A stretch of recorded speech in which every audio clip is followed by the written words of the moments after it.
No, I don't mean to make you cry, but when I die, just box me off. I need no headstone, no names, no titles. I'm a piece of shit. In the history of Ghana, June 3rd, Debia, Ghana rain fida. Ghana bakose muno. June 3rd, Debia, Ghana rain fida. Obi bebusa se aden na June 3rd yeda in the history of Ghana, Ghana rain enfi eta. Mame mfawo enko echi kakra. 11 years ene pepepepepepepepepepe. Ena chese oye ne kese eto eye oman Ghana. Na oye ne kese eto oman Ghana no ni nyina ene se. Ye nuanom a wo mu ewo eye enkran. Na wo mu du omudwuma ewo circle akonia bede enyina nim sa circle de ewo eye chese business center for Ghana. Na June 3rd no edana assembi si ya obi a wo hwesa video we bia no menkai wo yawo na memfa wo enko akiri pi so se bia wo wrebe ho nanso ewo Ghana abakosem mu no emfie du baako enie eyeda afi bia duru ho a Ghana ye kai saada no eye June 3rd na de esi ewo June 3rd no na eya homtesem eya rehosem a chese eya asem obi beka se eye Ghana ntam kese a ye moso menka ne sa na de esi June 3rd no na awrahuye papa ebi mo hwere wo mu emaame wo mu papa ebi nim wo honom kura abusua ni nyina asehye ebi wo honom so a chese ne ma wo fie nanso papa ni ho maame ni ho chese eya homtesem wo mu kwadi pa akopa bibi abafie ama abusua sa akọ wo mu ano no eye arehosem na de esi ewo June 3rd no ensubrantem bi etoy Emma chese enkran anasa circle eyiri ya ma chese filling station na ewo ho ensu yiri Emma eja to ho eja ensuo eni petrol edi afra na eyare hosem na yanhwe the ekoso sa June 3rd by the year 2015 ewo hono me yare hosem ne ekoso ewo June 3rd no yehwema enti chese arahosem a ekoso on June 3rd 2015 11 years mua ene pepepepepepepe ena yewe na sa asem ni si ye no Ghana menka ne se bridge ye boy chese oman ni mu yedi arahosem sanse akra hodo a ehwere wo mu enkwa sa June 3rd no emu no de ensuo de ne bakwade ne koi de eja behye no so ehye no ye behu videos ni bia menka ye tiefo yaw na enipa ahye dwuro be ewo ka mu a na chese eya ahomtesem na enu achi no omu a nyankopon ye wo madom menka ne sa menka so omu wuye nyankopon anye wo madom na bia na sa na na wose eba nanso omu a wo mutimi survive ye meche survivors no wo mu kan wo mu hu ebomu se ewomu se wo mu eprade nanso wo mbeka wo mu hu obom bia na mwo bi befiri baabi aba se fa ne se ankorakora mu se fa ne se aban mu se fa ne se nwumaku a enhye aban asimpo beso wo mu asene ama wo mu nso ebetimi edi dwuma bi anase ombe ye adwuma bi ebetimi aboa mu wo nsa akọ wo mu ano a wo mu aka wo mu hu ebomu nanso besi sabire se ye ka say 11 years ni emfie edu baako echi enie no na chese bibia sa enko so firi aban ho anase ebi mpo a ankrankra bi eho na ene June 3rd and then 11 years today is exactly 11 years sa a disaster no esi ye ewo eye circle na ye nuanom a wo mu ho eka ye ebi mu prai ebi mu wo honom a omu pra no besise ye kasei adaso adi wo mu edem a sabio wo mu entimi enye bibia mpo emfa emo wo mu eho wo mu ni nsantwrofo akasa e kire sei 11 years enie ena sa oyene wei esiye nanso ebesi sa abere ase aban bosha wo hyeye Sa June 3rd ni di free holiday call 2015 ni mu holiday ba no. Asa bohye no aban ani so. Pra wo mapra no so nye pra bi a wo betimi akọ se bi mpo wo kọ akoye adwuma bi. Empo so mo be ye adwuma mi mpo a capital to start something for themselves and so kra no is not there to mo esre. Na ye nuanom bi a wo mo survive ye survivors of the June 3rd disasters no. Ene central for abonkomo na abusua eya homtesem. So devastating me just say eya homtesem. Ye hwe videos no ebi emra ye nuanom a wo mo survive ye e wo June 3rd disaster no emo.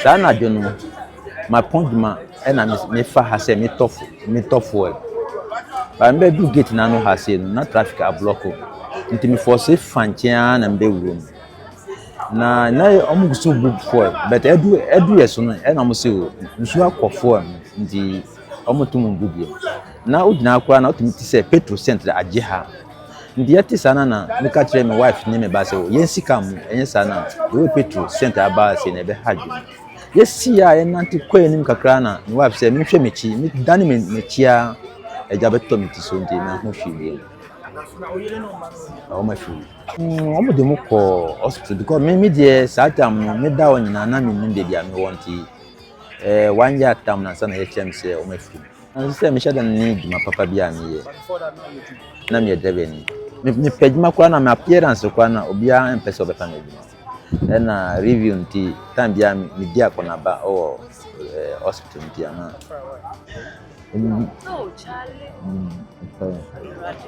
ndi nkase no doctors ni di nkaka na omuyi nkase na kaka efi ndi ema surgeons no aye bebre ndi surgeon no ko do 20 times they said the way akoya na grafts na omuyi tin ama me dimiti to form na me dasia pressure na efi na won se na moja na eden na discharge ene jani so mi timu sa no say aha jani so mi timu ene ma meeting na shisano okay nti tanka na ya na si filling station aya na fuel dey ewo nti ye twen se ye blast ye no e dey page me fi eje no e koto the other side dey na nkasa no me hye ti makoma e hye ti me bompa ese class makoma kra e huru enti na ka mi me nya ne sa nti ye blast ye na page me koto the other side na me koto ye no e na me nanti e di kofie no mutame de me call 37 hospital na omutame de ko de mu ya ne se atade na ehye me no oma pai matade no omu pese omu ro omu mutimi ro nto mo pai atade na so omu yi by hospital me da on 3 days as me so 30 me Somebody survived on that night. That person, God just preferred that person keep one side. Me like this on that day night.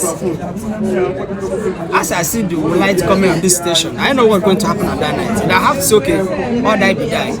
As I turn my face to like I'm going to this way, all the fire is in my face. As I stand, the fire was like all my body was this fire. So I have to go inside the water and raise up again. The fire catch me again. I have to move inside the fire. I'm telling you, it's not a joke. Then as I make my face hand like this, all my face wipe out. Are you afraid? It's a true story that they tell you. Until I enter car. When I enter Toro to Makola to go to hospital, when I get to hospital, even the throttle say I should come down because from here to where I'm going to, something will happen. I should take a drop, and I'm just telling how it happened to me like that. I have to take a drop because I have money I sold on the market on that day. My goods, everything was gone. Because the class station, my cost restaurant there, na minya 20 million, and I made a coyer papers our hospital, and I Reverend Dr. Kojo Bempa, I bought me 200 million, and I made a coyer surgery, my Minawi. And yes, uncle, sister, me now we have a fire, kete. Me wa me papa and me mammy free. Me near Busia, Bia, Buami say, men Jim fan shame home. Apart It is sister. Me abrabo me born sister me bre me yam wo afiri ni pa ho. Na ga say the ata. Madam.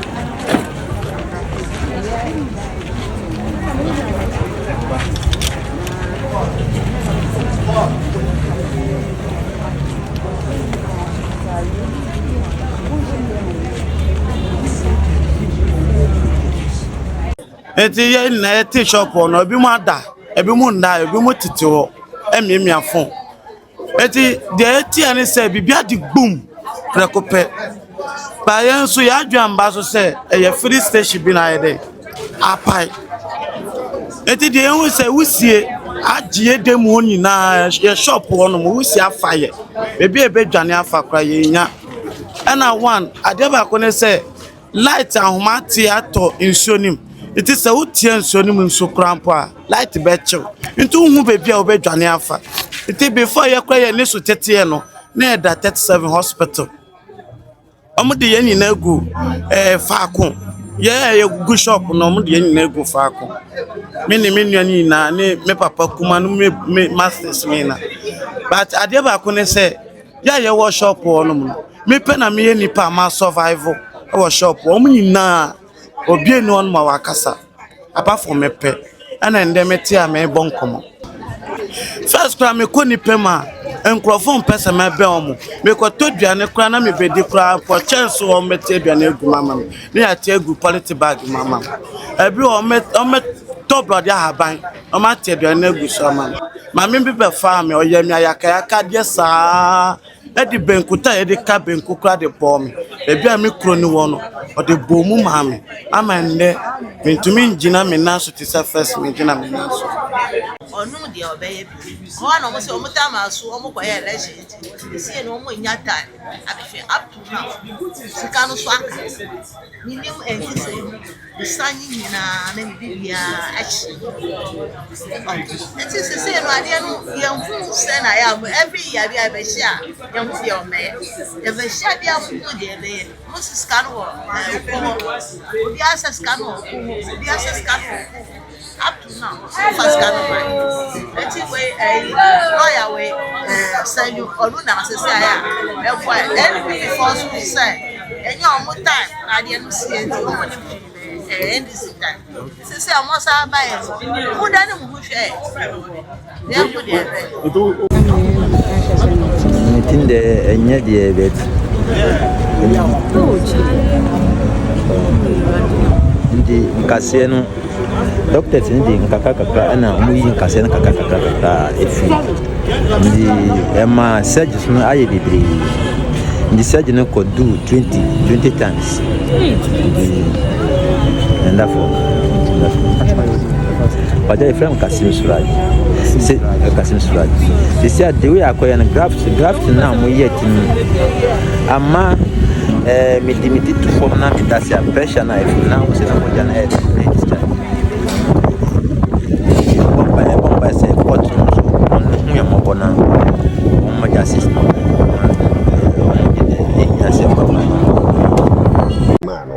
no man na yetim sesay ye pira ye no nso na ye wo hospital kwa ye mpia abonten kwa ye tese amanfo ya aban na doye senko munye na munye de enchema victim for no basically omode ma ye sa aban ne so ma ye sika mpata sika na nye mpata sika ye wo hospital no musimu discharge na muyi ye bafia sika amode aman na emfansa ye ho yade ye ko hospital omo besi ade sika nti ade sika ne besa ye ho yade up to now nkura bi mo de ka omo hospital base omo ntua nwie ebinum de kakra hospital base ye ntua nwie enti mo pa kire oman no ya ye wo mu ni sei yetimamfo na ye wo oman mu no ye nka ho ana me Ghana ni apart from language am no okay yes me say eno nko na mete there's no language bio ye different language ye ka ye kasa ye ho ebia Hausa ga other language bi apart from yes ya make na me Ghana ni me Ghana ni enti mama ni etutu ka me nsam se dia aban ne ne mo obeboa on ka ne ntem o da bi mintime mo amo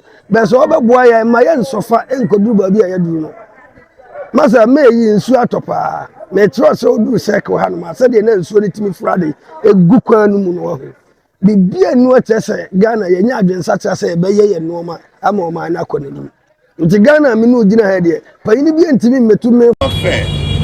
You know that your people have made mistakes. Mr. President, call your people together. Guys, what we did was wrong. In 2015, we failed our own people. Sit down with them and settle this case. Don't let the court even go and have the opportunity to even make a single pronouncement. Admit your guilt and sit down with the people and settle. This matter shouldn't have been dragged for what, 11 years? It is very telling on the attitude and the sense of responsibility of the government all this time. You failed your people. Yes. Admit it. Yes. Take responsibility of it. Apologize to them and compensate them so they all start having a meaningful life. This is as simple as Yamutu. behu ani na watene ye wo de be den wo be ka kire no no masa nya ye dodo ni o ye do so pa bo obi be pie ha no ma ofere because wete bia na owo mu na on person obe ba ha no ne to so bi o ye won krofo bi no mu wo no ma o mu yi space na she o mu na o mu ntimi nante nko nuru anu mu